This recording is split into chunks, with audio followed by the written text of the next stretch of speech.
So I don't really know how to make this video, and I've had to keep redoing it over and over again because I don't like to be negative, and I don't just want to crap on the anime, especially it's Mushoku Tensei. It's great, but I just got to talk about this. Episode 19 was rough, to say the least. It might have been the worst episode so far, just from season 1 and 2. It might have been just that bad, especially as a light novel reader. As an anime reader, maybe I would love to know your thoughts. What did you think about episode 19? It's kind of hard to find anime only, I guess, opinions on this, but as someone who has seen the source material, even the manga to a degree does it better.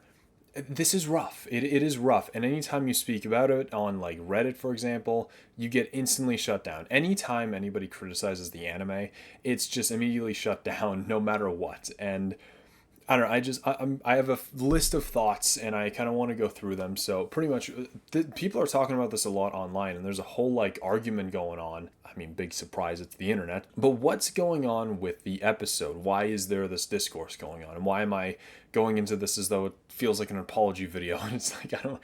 Pretty much, episode 19, the latest episode, adapted almost 200 pages.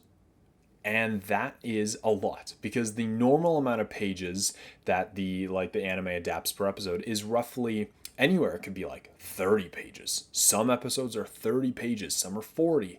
Got some 50s in there, but generally it's roughly 70 to 100 on kind of the high end. You definitely have a few episodes in there. I think some like adapt like 100. I think there's a couple 130 episodes throughout, right, or 130 pages throughout, and it's like, it definitely goes there to the high end of the high 130s, but rarely has it ever gone beyond that.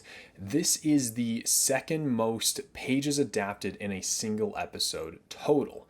This isn't the number one. The number one was Mushoku Tensei's 10th episode back in season 1. It skipped a lot of content, a lot of plot with Roman, Jalil, Vizquel, as well as learning about the Demon Continent's monsters and kind of just how the Demon Continent works, as well as kind of how guilds work. I've made a video about that, the skip content episode 10. It was a long video, and so if I were to do a skip content of this episode, it would probably be just as long. It would be over an hour long, maybe even an hour and a half. I don't know, because there's a lot that they skip. And I literally spent 40 minutes talking about the monsters just last week. And that's only scratching the surface of what the anime skipped. So there's a whole list that I'm going to go through on what it skipped and what it could have done better and why it's like this. Why? Because season 2, part 2, more than anything, has been rough, in my opinion. Season 2, part 1, a lot of anime onlys, and everybody had a little bit of a problem with it. A lot of people were fine with it, but there was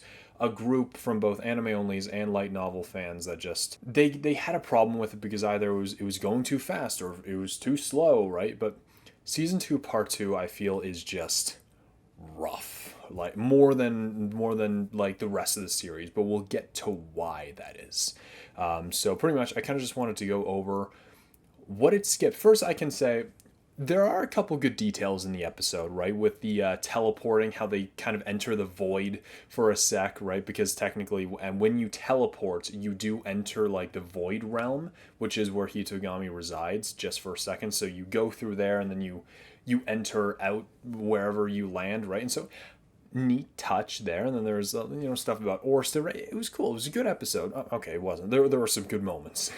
there were some good details. But I'm going to just give off a list on, first of all, just what they skipped. Pretty much a lot of monsters were skipped there. I made an entire 40-50 minute video just talking about the monsters of the Beggared continent, and they showed the Twin Death Scorpion, the Griffin, the Succubus, and the Behemoth. And honestly, the designs of them were pretty mid compared to what I had imagined, or compared to the manga or the light novel descriptions. And it's very weird how they went with a very original design for a lot of them. The Behemoth just looks eh. I mean, yeah, it's a whale with elephant legs. That's how it's described, and that's how it kind of looks, but it just, there's something off about it. I don't know, it just looks, it's supposed to be this grand creature. Again, if you want to know more about, the monsters of the Beggar Continent in a lot of detail, go check out the video. I think it's really good. But the behemoth is like this legendary creature. It is possibly just the world's strongest monster. There's so much lore and legend to it, and then it's just kind of just I don't know. I'm not a huge fan of the design. That's a me issue. That's just me bitching about stuff. But then there's the succubus as well, which its design has completely changed. It's supposed to have blue skin and whatnot, and it's supposed to kind of look a little ugly, but it's not supposed to turn into a bat or anything like it did in the anime.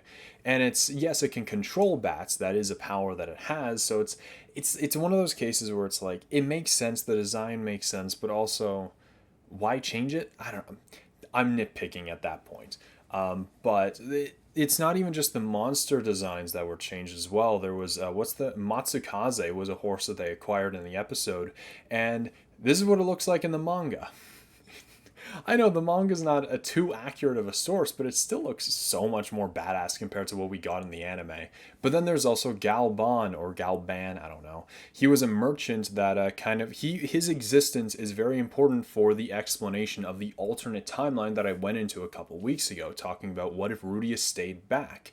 And he is kind of an important figure there. Rudius, I was trying to jump around spoilers and try not to talk about this guy too much, but he got cut from the show anyway, so it doesn't matter. Pretty much Rudius was supposed to help him, save him from a bunch of bandits. There was supposed to be this entire bandit war, pretty much, and him saving this merchant, and Rudius would have ended up killing people for the first time in the series, and we would have seen him grieve over it. But no, that's not important.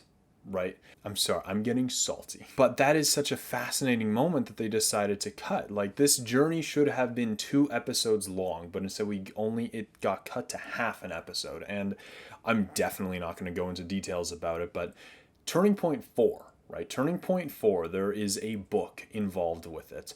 And that book, the contents of that book should be explained over the span of, some people want an entire season dedicated to this one single book. Some people think only a couple episodes is needed. But I can guarantee you, with how this, if we stick with this director, again, we'll get into that.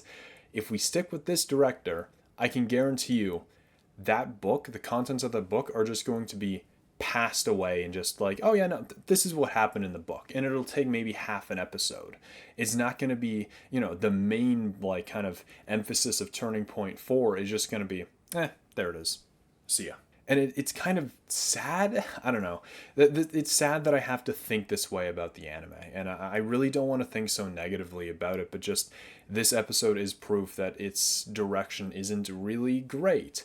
But lastly, we did skip over what the fighting god tongue would have sounded like, which is also really cool. I love the language in Mushoku Tensei. One other really cool thing about this episode, I will say, right, there's a couple details about, Orsted Hyutagami, but the thing that has me most excited is the map of the Beggared Continent. This is the most detailed map that we've ever seen in Mushoku Tensei ever, and I'm going to have to do a lot of translating with it, and so I'm very excited about that, right? I don't hate the anime. I can still get excited over it, but there's so much that it could be done better, but I can't wait to translate that map. I might make a video on it if I'm able to translate it, and if I do, again, you'll see the video, but I hope that'll be exciting, because I had trouble with that in the previous episode, in the previous video, talking about all the monsters of the Beggared Continent. I'm like, yeah, I don't know where these guys are.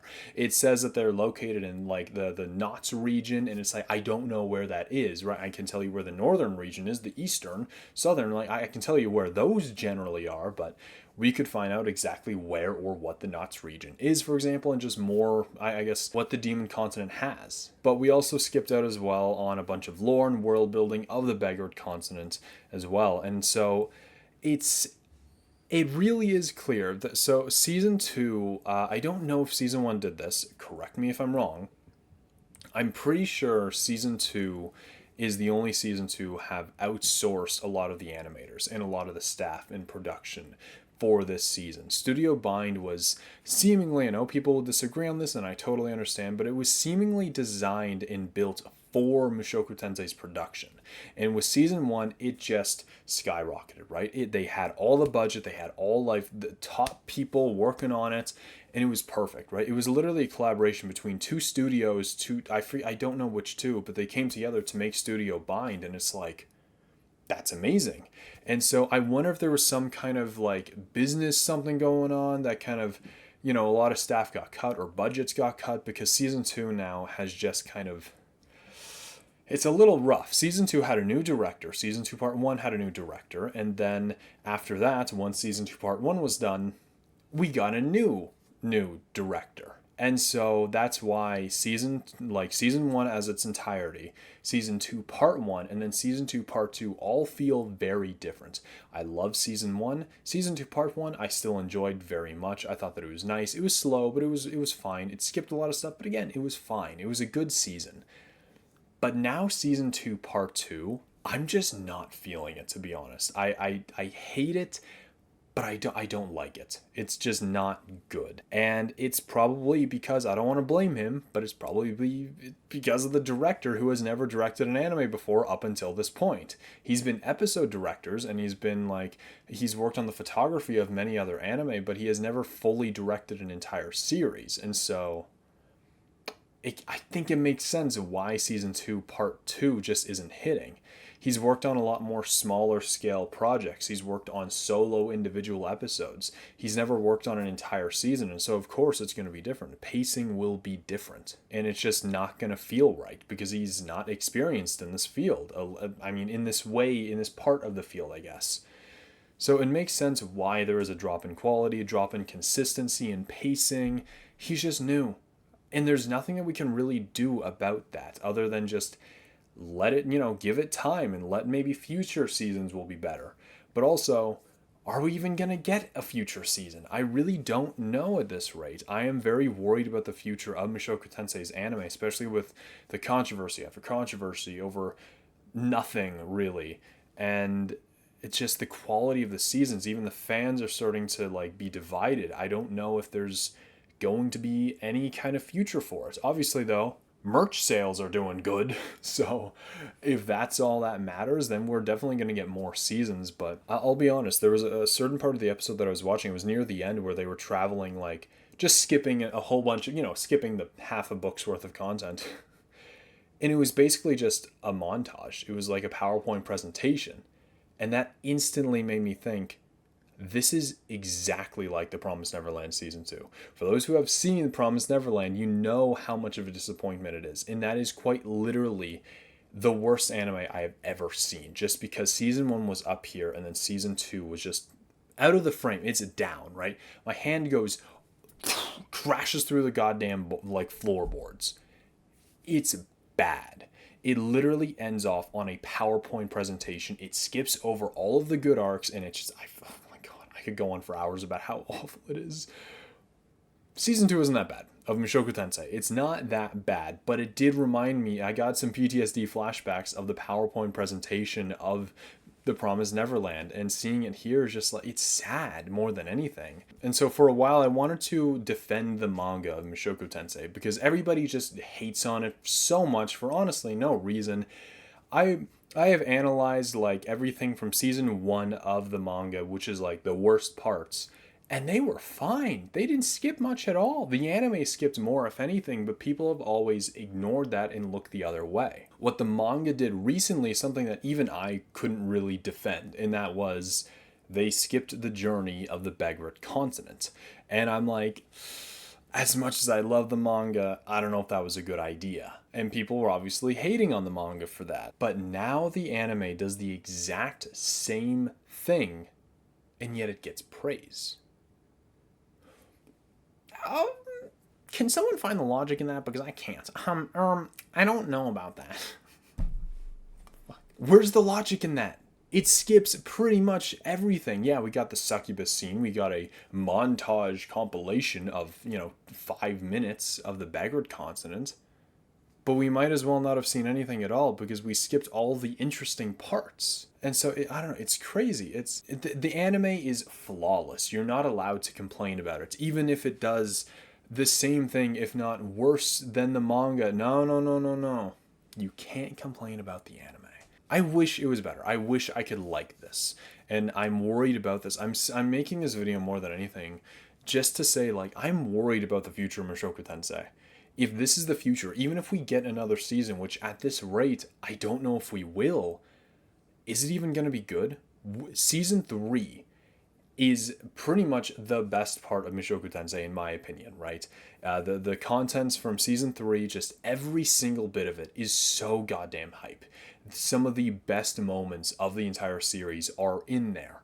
My favorite fight, there's some people have made some mads on it. I don't know what that means. I forget what it means anyway. But it's, just basically animatics of like Turning Point 4, which again will be in season 3. And it's like, it makes me cry at just seeing it. And it's just like, oh my god, the anime's gotta excel that, right?